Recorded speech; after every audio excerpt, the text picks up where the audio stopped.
नमस्कार दोस्तों, मैं अनुराग नायक। ये स्टडी पॉइंट में आपका स्वागत है। परसेंटेज के 3 पार्ट हमने अपलोड कर दिए हैं, जिसमें आपको बेसिकली और हार जीत और पास फेल के आधार पर जो क्वेश्चन थे वो हमने आपको बता दिए, और बाकी बचे हुए जो क्वेश्चन हैं अब इस पार्ट में आपको बताता हूँ। किसी कक्षा में 1100 लड़के व 900 लड़कियाँ हैं। सवाल इस टाइप से है, किसी कक्षा में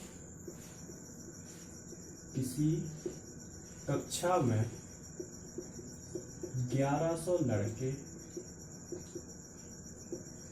व 900 लड़कियां हैं।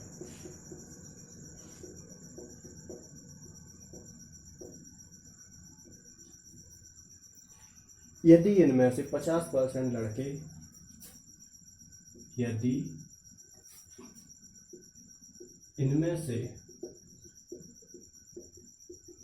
50% लड़के व 40% लड़कियां पास हुई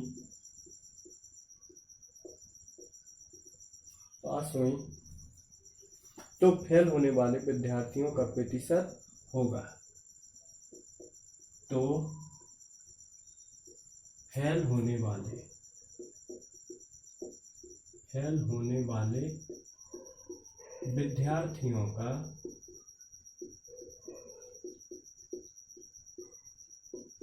प्रतिशत होगा।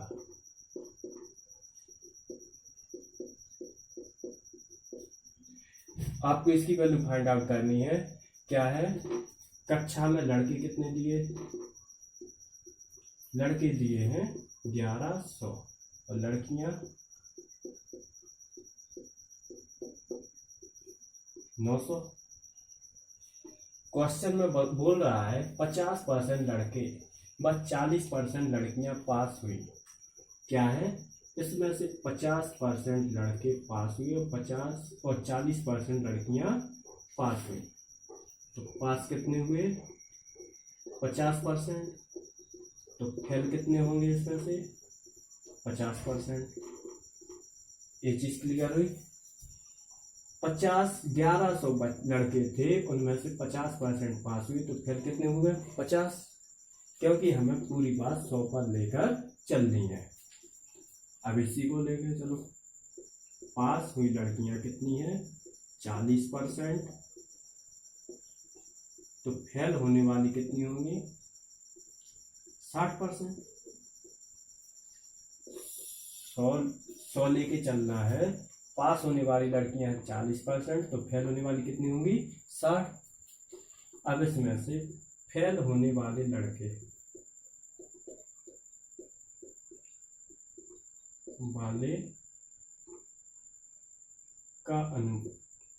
वाले का प्रतिशत क्या होगा? 1100 का 50% क्या होगा? 1100 का 50% कितना होगा? 550। 11 15 55। 550 लड़के और 40%, इसमें से 60% फेल हुई, तो 900 का 60% क्या होगा? 900 गुणा 60/100 कितना? तो छकड़े 54, 540 और टोटल दिए कितने हैं?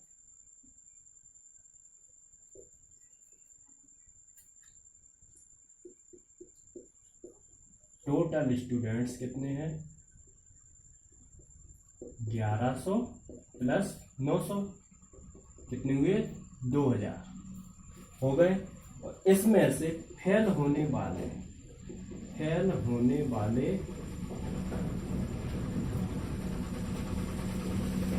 कुल विद्यार्थी कितने हैं? 550 प्लस 540 कितना होगा? 1090। 1090। अब पूछा है फेल होने वाले विद्यार्थियों का प्रतिशत। फेल होने वाले विद्यार्थियों का प्रतिशत क्या होगा? 1090 2000 गुणा 100। दो बिंदी एक बिंदी से और 1090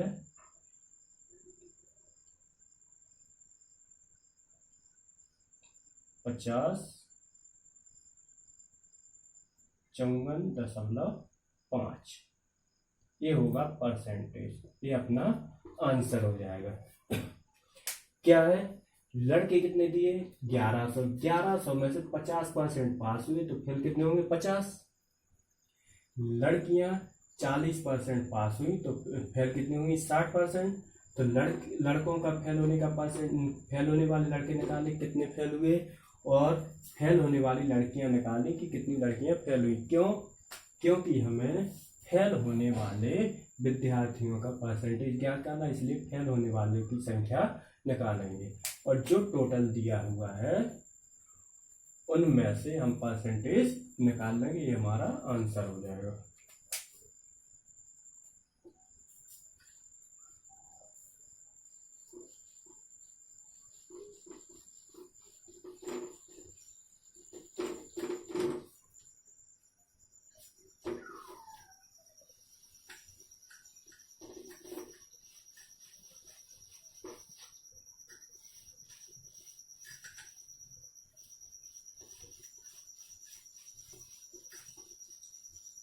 क्वेश्चन दिया है, चीनी के भाव में 20% कमी आ जाने पर, चीनी के भाव में 20% कमी आ जाने पर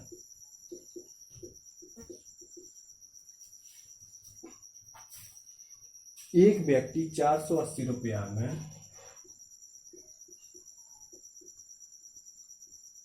एक व्यक्ति 480 रुपया में 3 किलोग्राम चीनी अधिक खरीदता है।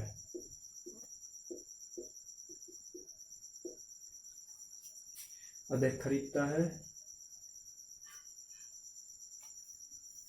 तो चीनी का वर्तमान तथा प्रारंभिक भाव ज्ञात करो। तो चीनी का वर्तमान तथा प्रारंभिक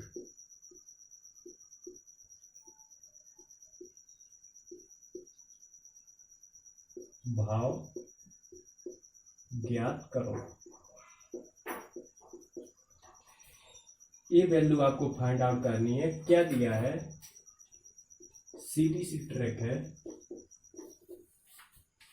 20% कमी आ जाने पर एक व्यक्ति 480 रुपया में 3 किलोग्राम चीनी अधिक खरीदता है।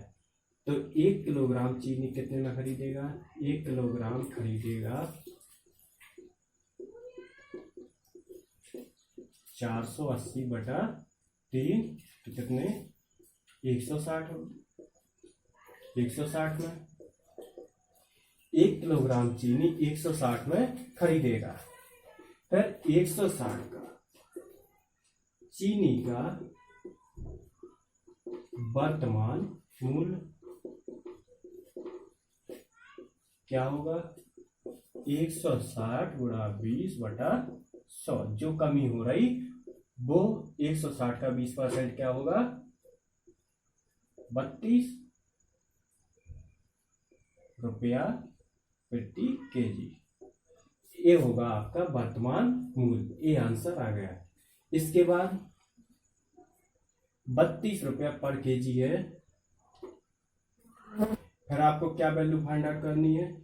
चीनी का वर्तमान मूल्य 160 का क्या होगा? 20%।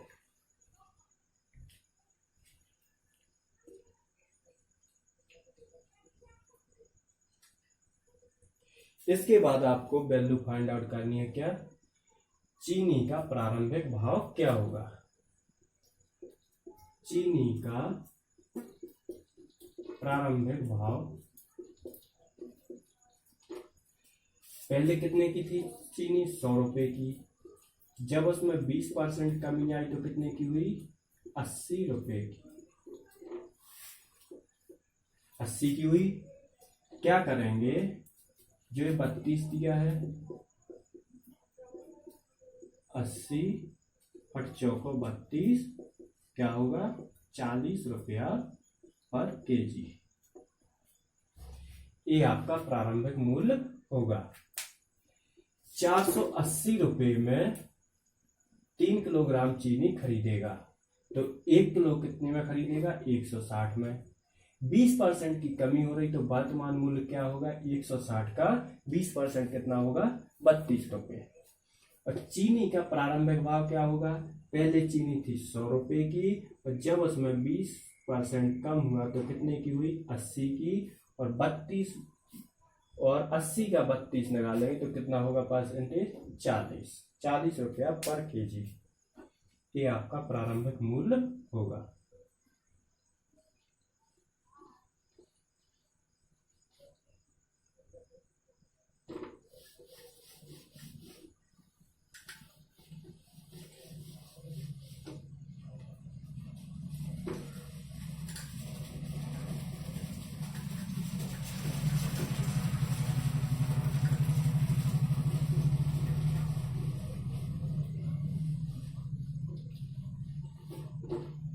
नेक्स्ट, चीनी के मूल्य में 20% वृद्धि हो जाने पर, अभी क्या थी? 20% कमी।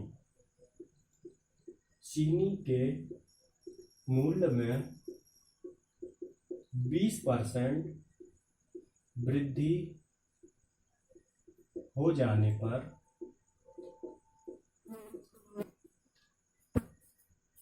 कोई व्यक्ति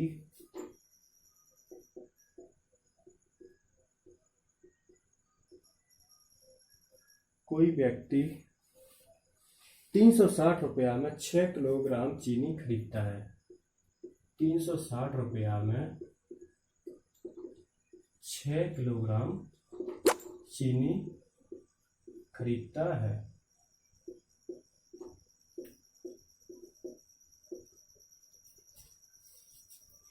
तो चीनी का वर्तमान तथा प्रारंभिक मूल्य होगा। तो चीनी का वर्तमान तथा प्रारंभिक मूल्य होगा।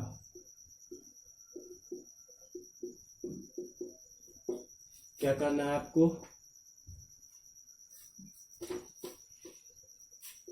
सीधी सी ट्रिक काम करनी है जो पिछले सवाल में की है।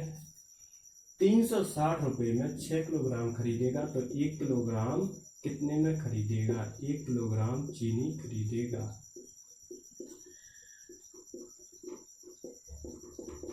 कितने में? 360 बटा 6, 6 36, कितने में? 60 रुपये में।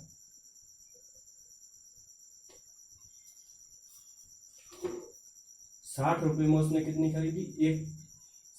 60 रुपये में उसने 1 किलोग्राम चीनी खरीदी तो वर्तमान मूल्य क्या होगा? वर्तमान मूल्य 60 का कितना? 20%,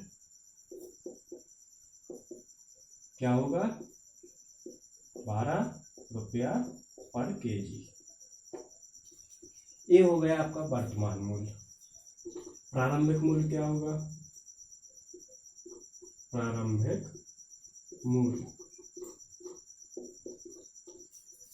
20% वृद्धि हो रही। पहले कितने की थी चीनी? 100 की। 20% वृद्धि हुई तो अब कितने की हो गई? 120 की। पिछले वाले में क्या किया था? 100 की थी तो क्या किया था? 80। लेकिन अब यहाँ 80 नहीं करना है, क्या करेंगे? 120। तो क्या होगा? 12 गुणा 100 बटा 120, 12 एकम 12, तो कितना होगा? 10 रुपया पर केजी। ये आपका आंसर हो जाएगा। 12 रुपया वर्तमान मूल्य, 20% बढ़े तो, और 10 रुपया क्या थे? प्रारंभिक मूल्य। 360 में 6 किलो खरीदेगा तो 1 किलो चीनी कितने में खरीदेगा? 60 में। और 60 का 20% की वृद्धि हो रही तो 60 का 20% क्या होगा? 12 रुपया। और प्रारंभिक मूल्य क्या होगा? 100 रुपये में खरीदी थी पहले, तो क्या होगी? 20% बढ़ के 120, और 120 का 12% कितना निकला? 10।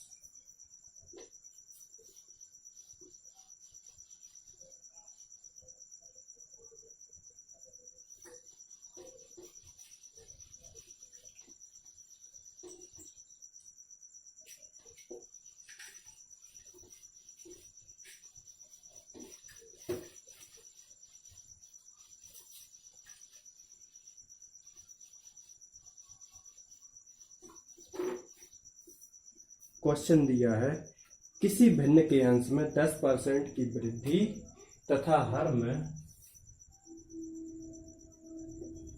किसी भिन्न के अंश में 10% की वृद्धि तथा हर में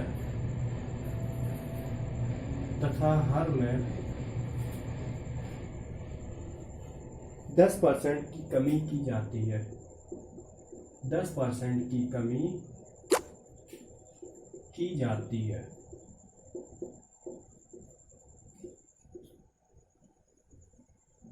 तो परिणामी भिन्न 11/15, तो परिणामी भिन्न 11/15 प्राप्त होती है। तो मूल भिन्न क्या होगी?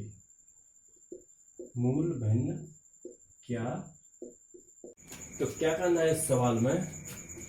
10% की वृद्धि तथा हर में 10% की कमी की जाती है। पहली संख्या क्या थी? 100। जब वृद्धि करेंगे 10 की तो कितनी होगी? 110। जब इसमें कमी करेंगे तो कितनी होगी? 90। 10% की वृद्धि की जाए तो 110, और जब कमी की जाए तो 90। तो अंश में कितनी है? अंश बटे हर कितनी? 10% की वृद्धि की जाए तो कितना है? 110 बटे 90। तो परिणामी भिन्न क्या प्राप्त हुई अपने लिए? 11/15। 0 से 0 कैंसिल, 11 से 11, और 3 से 3 तिरकाना, 5 15। तो नई भिन्न क्या हुई? 3/5। ये अपना आंसर हो जाएगा। ये है अपनी मूल भिन्न।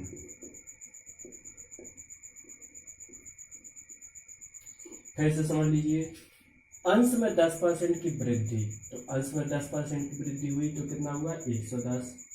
हर में 10% की कमी तो कितना हुआ? 90। तो परिणामी भिन्न क्या प्राप्त हुई? 11/15। तो 11/15, और काटा पीटी कर दी हमने, 3 गुणा कर दिया तो कितनी हुई? 3/5। ये अपना आंसर हो जाएगा।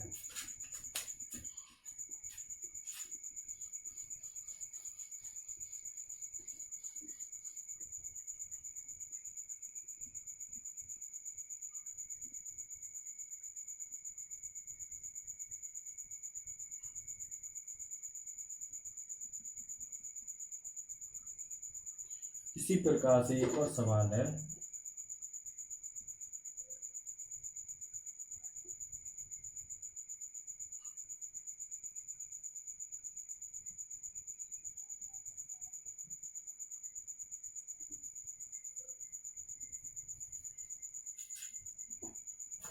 यहाँ 150% की, यहाँ क्या कर रहे हैं हम?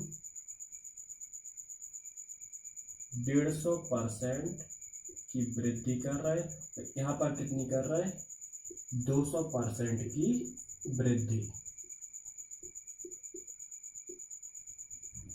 तो परिणामी भिन्न क्या हुई हमारी?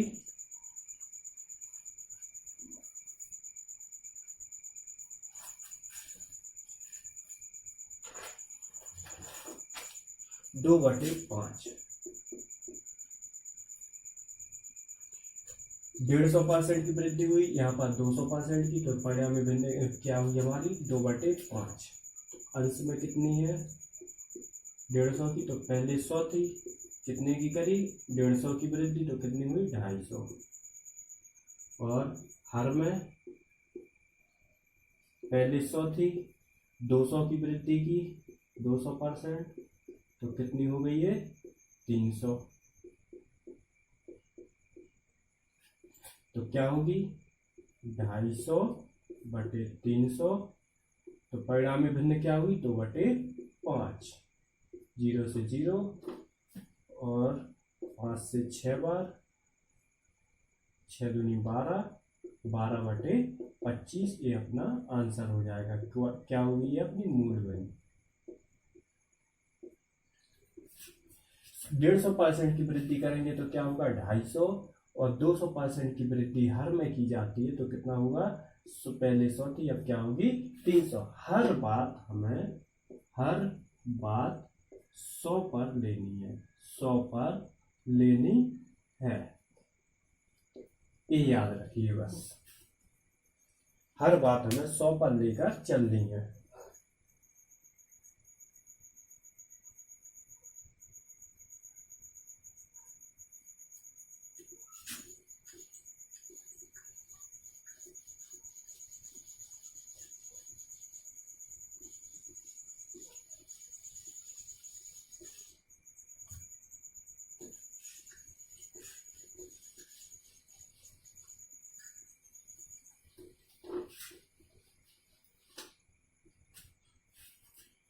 क्वेश्चन दिया है, किसी वस्तु के मूल्य में 10% वृद्धि करने पर बाद में 10% की कमी की जाए। किसी वस्तु के मूल्य में 10% की वृद्धि की जाती है, तथा बाद में 10% की कमी की जाती है।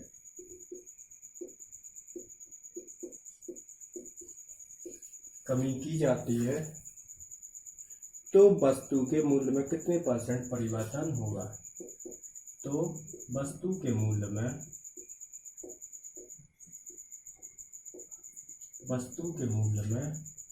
कितने % परिवर्तन होगा।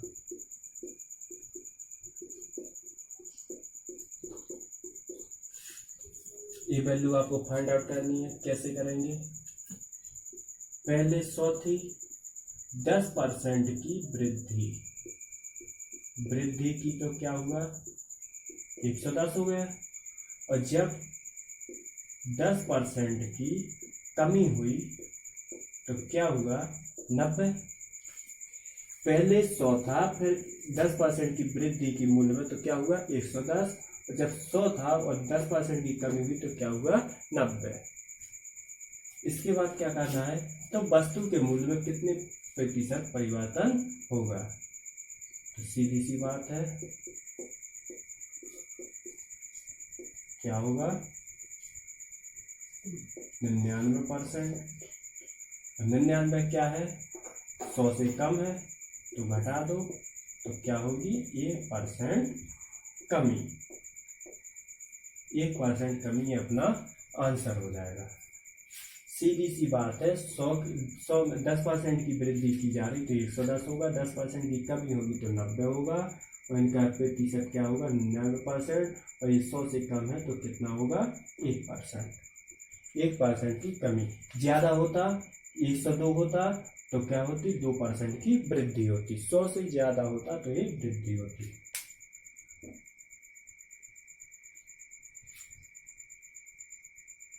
वर्ग की भुजा में 10% की वृद्धि करें तो क्षेत्रफल कितने % वृद्धि या कमी होगी।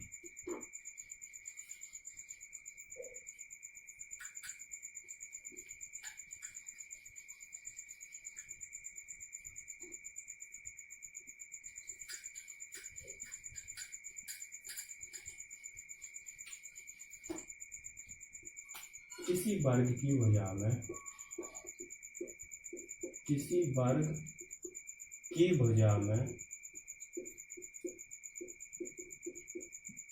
10% की वृद्धि की जाए, वृद्धि की जाए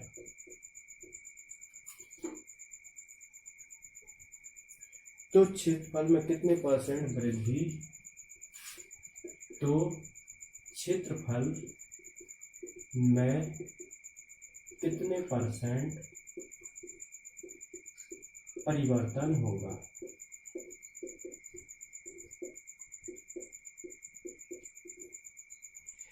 10% की वृद्धि की जा रही है, पहले 100 थी, अब क्या हो गई 110, 10% की वृद्धि हुई तो।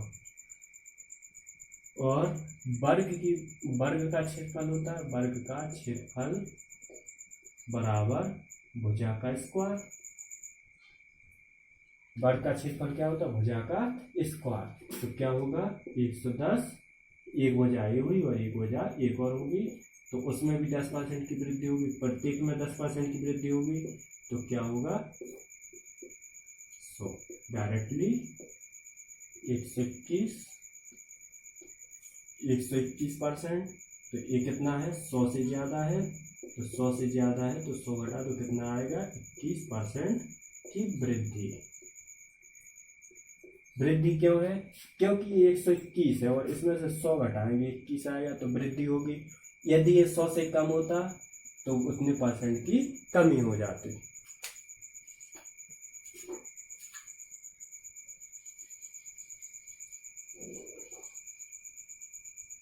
आयत की लंबाई में 20% वृद्धि।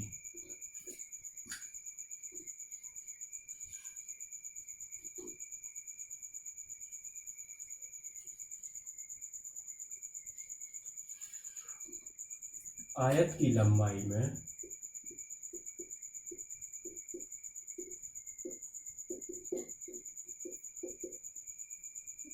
20% वृद्धि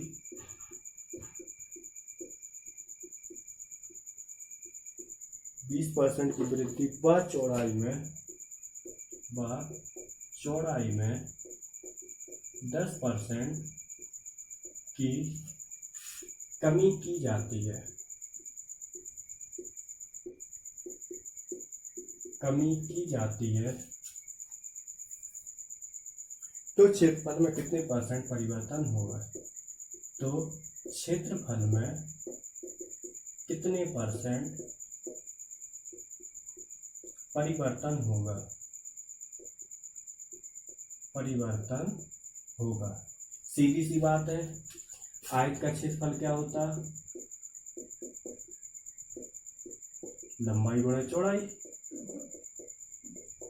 आयत का क्षेत्रफल होता है लंबाई गुणा चौड़ाई। तो लंबाई में 20% की वृद्धि करेंगे तो क्या होगा, पहले 100 था अब क्या हो जाएगा 120, 20% वृद्धि।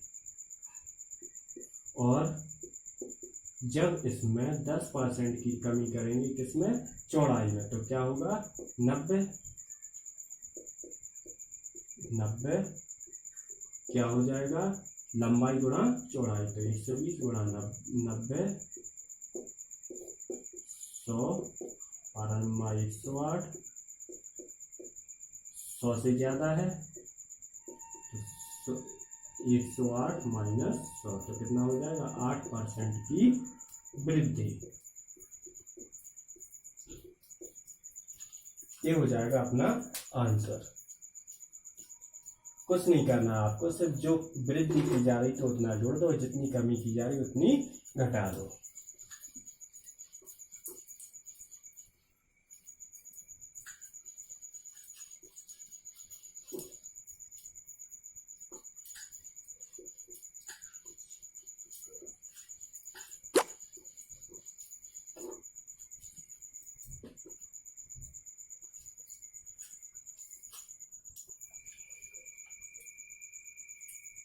क्वेश्चन दिया है, एक व्यक्ति अपनी आय का 75% खर्च करता है। एक व्यक्ति अपनी आय का अपनी आय का 75% खर्च करता है।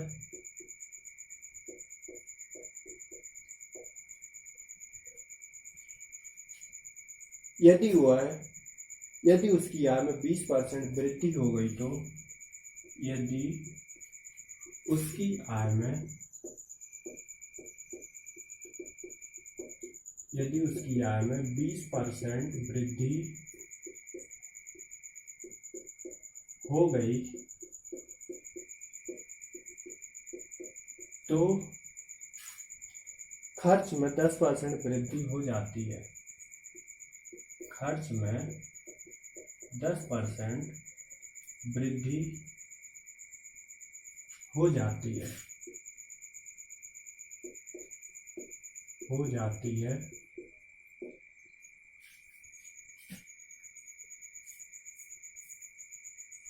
तो बचत में कितने % वृद्धि या कमी होगी? तो बचत में कितने % वृद्धि या कमी होगी?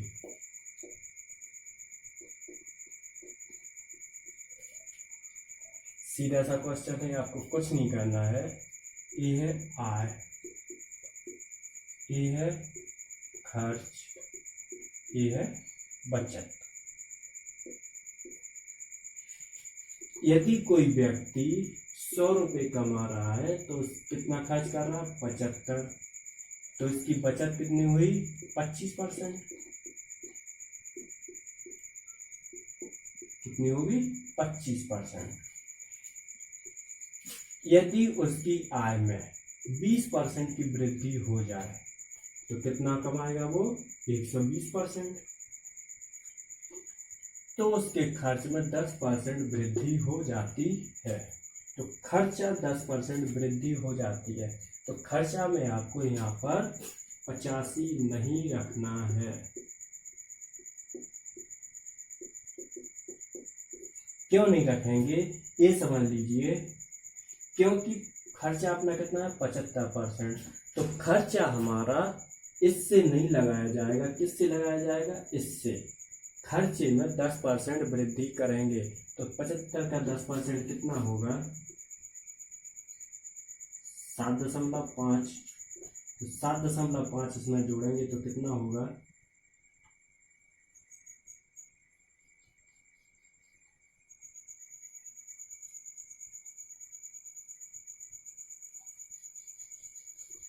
आपका जो खर्चा दिया है, खर्चे का 10% है, तो खर्चा 10% बढ़ेगा तो कितना हो जाएगा? 82.5%। 82.5% होगा तो आपने कमाया कितना है? 120 और खर्च कितना किया? 82.5। कितना बचेगा? 5 और 7 और 9 गए 3। 37.5। 37.5% आपने बचत की। फिर से समझ लीजिए, किसी व्यक्ति ने 100 रुपये कमाए हैं, उसमें से 75 रुपये उसने खर्च कर दिए तो उसकी बचत कितनी हुई? 25 रुपये। फिर उसकी आय में 20 रुपये की बढ़ोतरी हुई तो कितना कमाया उसने? 120। फिर उसने 120 जब उसने कमाया तो उसके खर्च में 10% की वृद्धि होगी तो 10% इसका मिलाया जाएगा।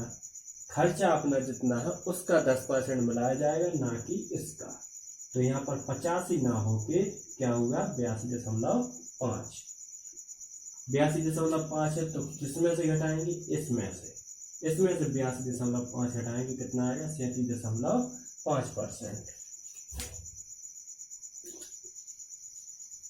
ये भी देख लीजिए। इसमें और इसमें अंतर कितने का पड़ा? 12.5 का। तो हमें क्या निकालनी है? बचत में कितने % वृद्धि हुई? तो बचत का कितना है? बचत है अपनी 25, तो क्या होगी? 12.5 बटे 25 गुणा 100। बिंदी बढ़ जाएगी, 0 से 0 कैंसिल और 25 पंचे 125, तो क्या हो जाएगी 50% बचत, 50% वृद्धि होगी। ये अपना आंसर हो जाएगा, कमी नहीं होगी।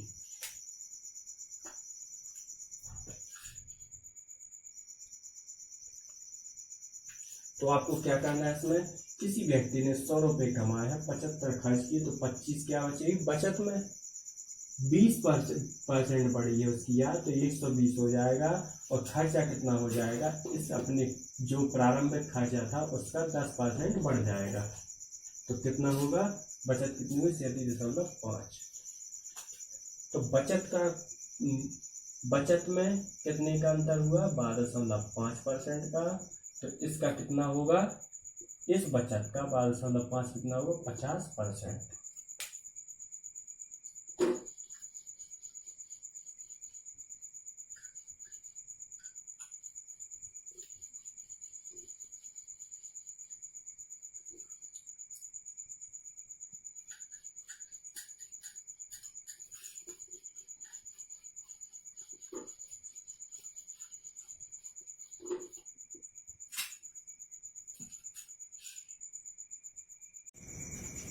सवाल दिया है 300 लीटर नमक व पानी के मिश्रण में, 300 लीटर नमक व पानी के मिश्रण में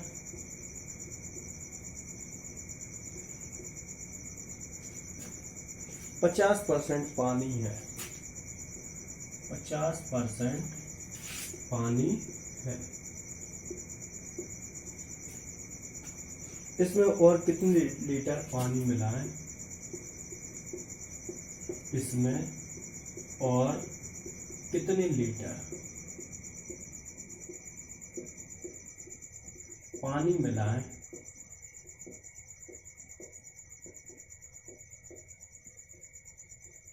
कि पानी की मात्रा 70% हो जाए, पानी की मात्रा 70% हो जाए।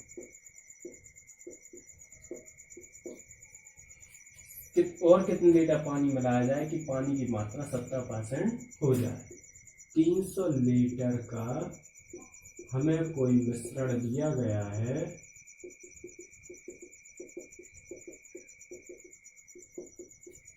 दो या दो से अधिक पदार्थों के विलयन को या दोनों के समावेशन को एलाइजेशन या मिश्रण कहते हैं।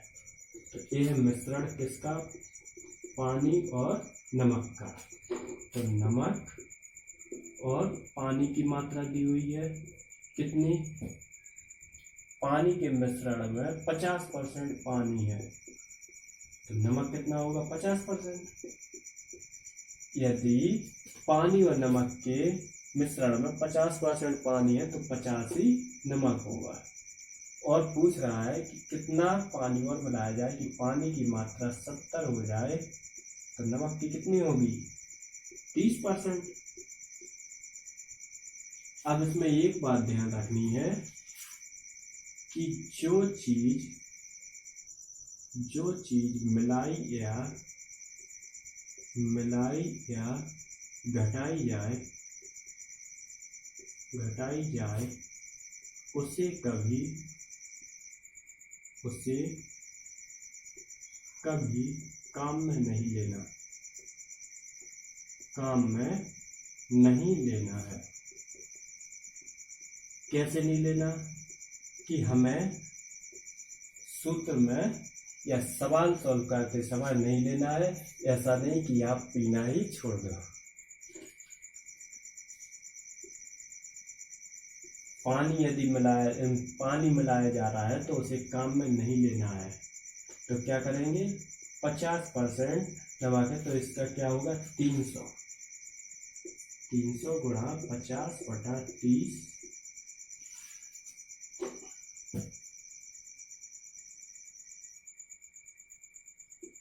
50 30 गुणा 100, ये कितना हो जाएगा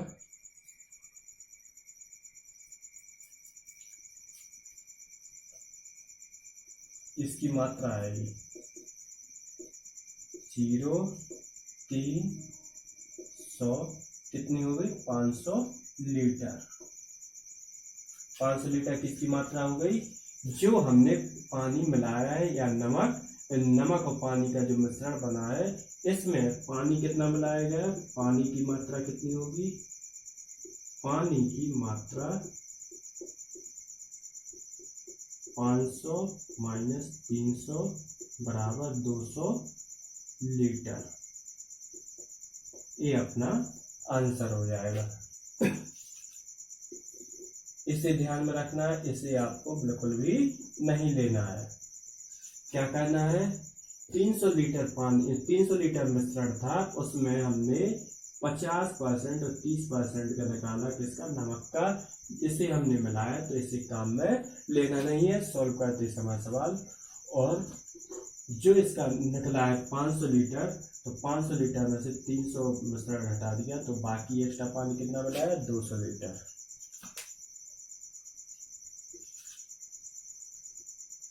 इसी प्रकार से एक और है,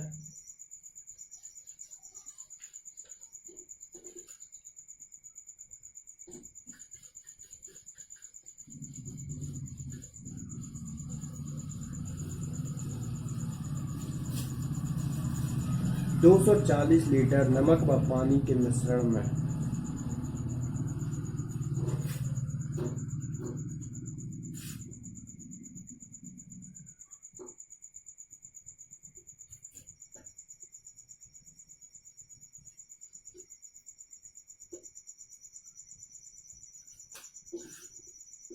240 लीटर नमक व पानी के मिश्रण में 40% पानी है।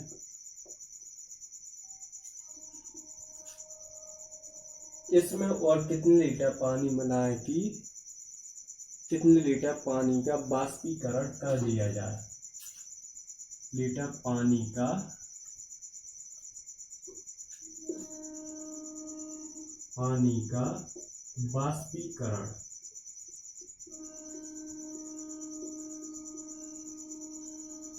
बाष्पीकरण किया जाए कि पानी की मात्रा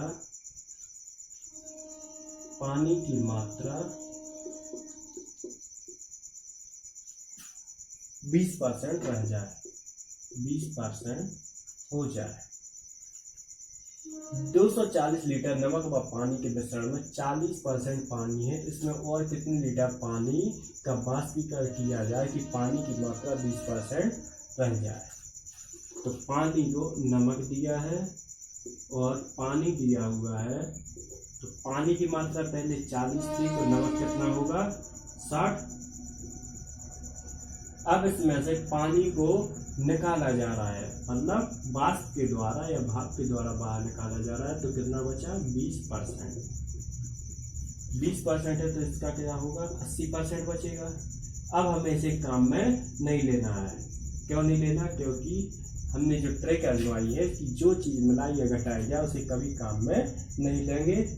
तो क्या करेंगे, जो 240 लीटर पानी था या मिश्रण था, उसमें से उसकी मात्रा हमने निकाली, कितनी है 8 या 24,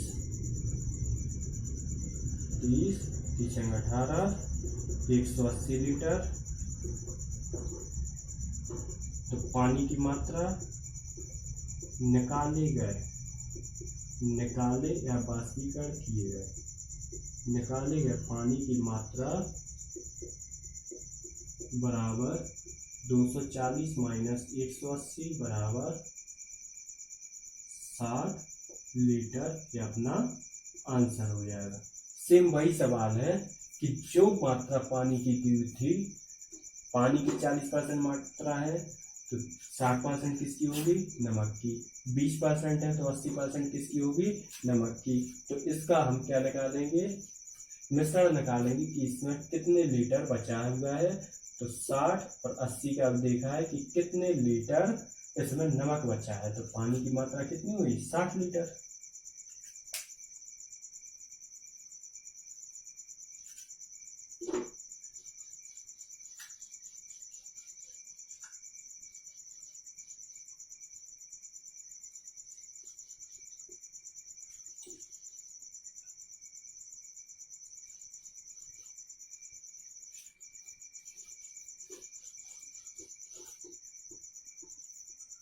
क्वेश्चन दिया है,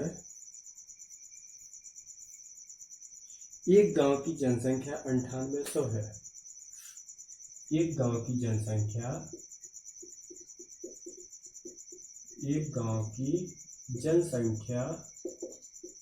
9800 है। यदि इसमें पुरुष में 8%, यदि इसमें पुरुष में 8% व महिलाओं में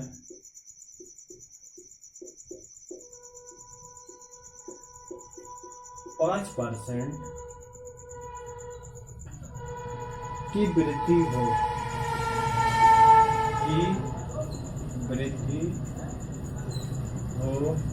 तथा जनसंख्या 10,458 हो जाती है। 10,458 हो जाती है।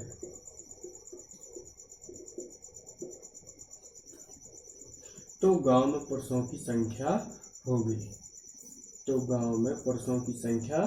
होगी।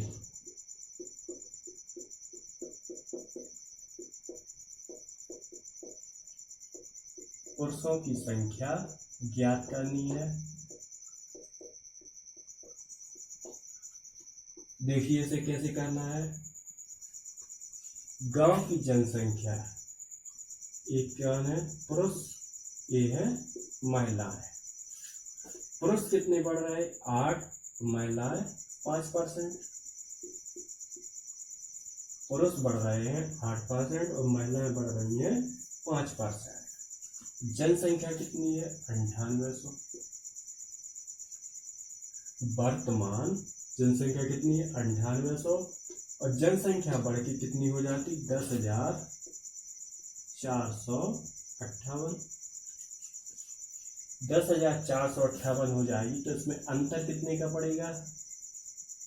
200 और 400, 658 का अंतर पड़ जाएगा। अब इसमें से हमें परसेंटेज निकालना है। क्या निकलेगा परसेंटेज?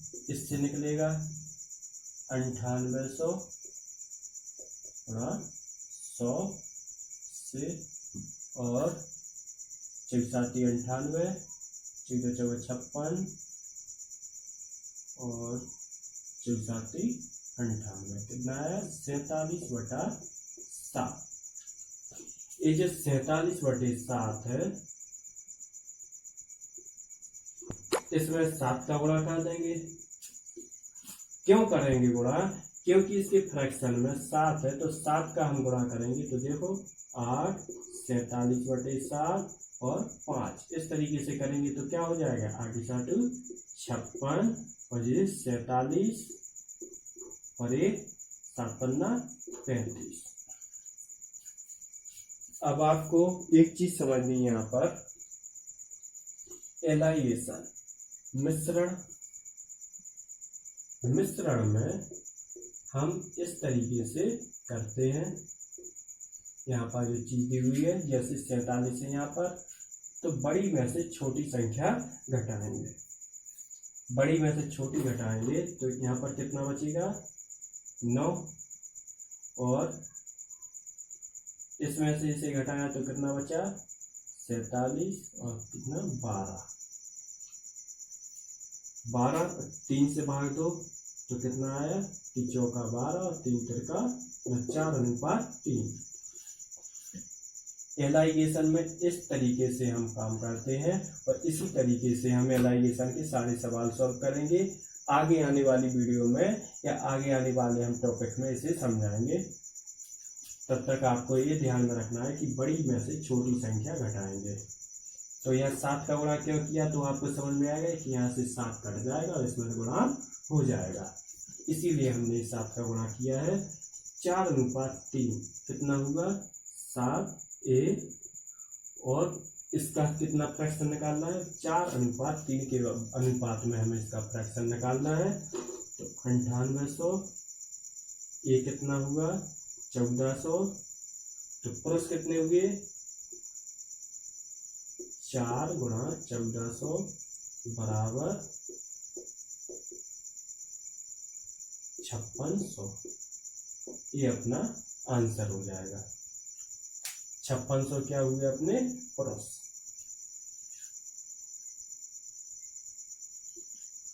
एक बार फिर से समझ लीजिए इसे।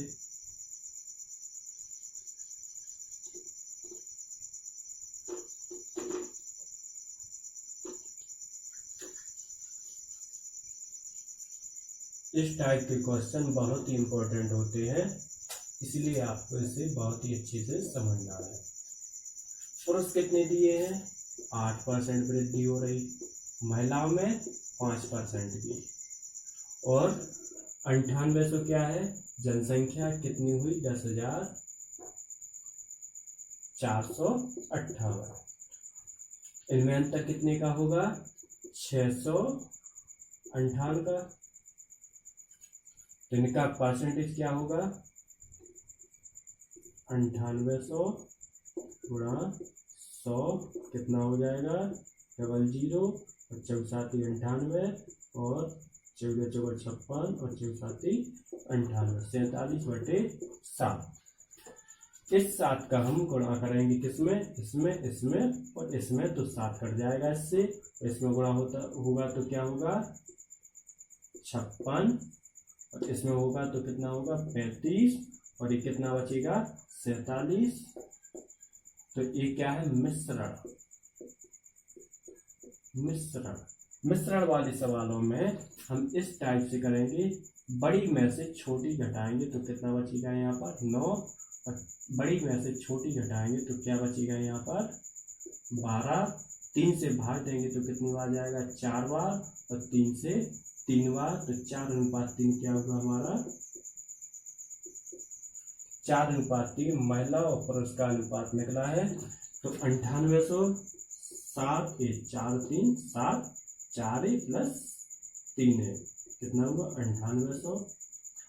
ए बराबर कितना होगा? 1400। तो पुरुष कितने होंगे हमारे? 4 गुणा 1400 बराबर 5600। ये अपना आंसर हो जाएगा। 5600 पुरुष होंगे।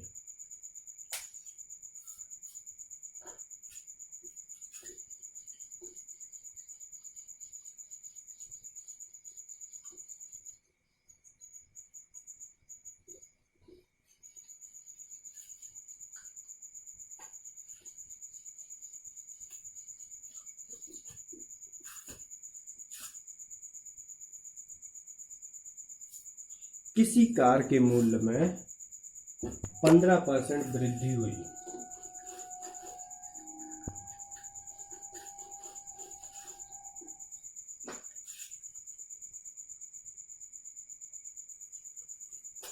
किसी कार के मूल्य में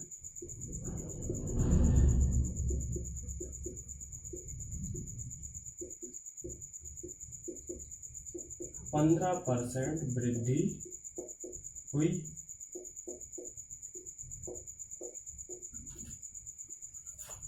तो इसकी बिक्री में 30%, तो इसकी बिक्री में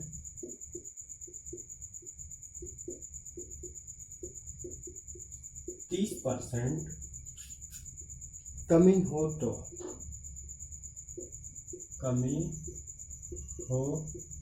तो कार विक्रेता की आय में कितने % परिवर्तन होगा? कार विक्रेता की आय में कितने % परिवर्तन होगा?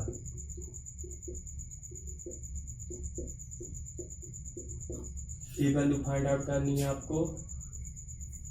तो कार विक्रेता में कितने % का अंतर होगा? देखो 15% वृद्धि हुई तो क्या होगा? 15% की वृद्धि होगी तो 115 होगा। और 30% की कमी हो जाती है, तो पहले 100 था, अब कितना हो गया 70। 30% की यदि कमी हो रही तो कितना हो जाएगा 70। तो कार्य विक्रेता की आय में कितने परसेंट परिवर्तन होगा, तो सीधा सीधा कर दो 0, 7 पन्ना 35, 7 एकम 7 3 10 और 7 एकम 7 और 1 8, कितना होगा 80.5%। 100 से कम है तो 100 में से घटा दो, 100 माइनस 80.5 तो कितना होगा 19.5% की कमी। ये अपना आंसर हो जाएगा।